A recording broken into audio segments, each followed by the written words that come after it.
నిరంతరం పనిచేస్తూ శరీరం నుంచి విషపూరిత వ్యర్థాలను ఫిల్టర్ చేయడంలో కిడ్నీలు ప్రముఖ పాత్ర పోషిస్తాయి.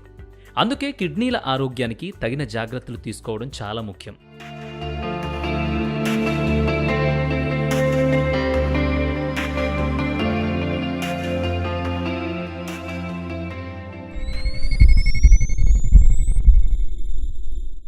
అందులో మొదటిది, మనలో చాలామంది పెయిన్ కిల్లర్స్ వాడుతూ ఉంటారు.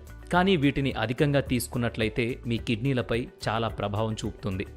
నొప్పులు ఎక్కువగా ఉన్నట్లయితే మీరు వైద్యుడిని సంప్రదించిన తర్వాతే పెయిన్ కిల్లర్స్ వాడాలి తప్పితే మీరు సొంతంగా టాబ్లెట్స్ తీసుకోకూడదు.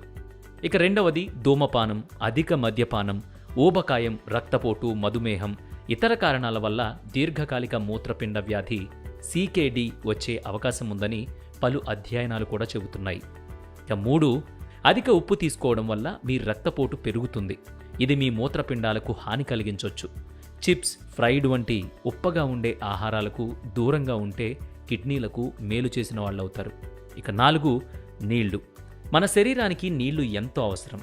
ఇవి మనల్ని హైడ్రేట్గా ఉంచడమే కాదు, అవయవాలు సక్రమంగా పనిచేయడానికి కూడా నీరు చాలా ఉపయోగపడుతుంది. ఇది శరీరంలోని టాక్సిన్స్ను బయటకు పంపడంలో కూడా సహాయపడుతుంది. మూత్రపిండాల్లో రాళ్లు నివారించడంలో నీళ్లు సహాయపడతాయి. ఇక 5, చక్కెర. ఎక్కువ చక్కెర వినియోగం మధుమేహం, అధిక రక్తపోటు ప్రమాదాన్ని పెంచుతుంది. ఇది మూత్రపిండాల వ్యాధులకు కారణమవుతుంది. ఇక కిడ్నీ వ్యాధికి సంకేతాలేంటో ఇప్పుడు చూద్దాం.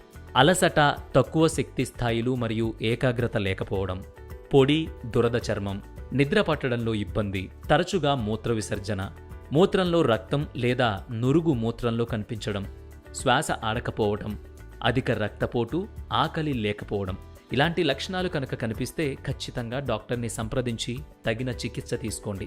అలాగే రోజు హెల్దీ డైట్ ఫాలో అవడం మాత్రం మర్చిపోకండి. ఈ ముఖ్యమైన సమాచారాన్ని ప్రతి ఒక్కరికి షేర్ చేయండి.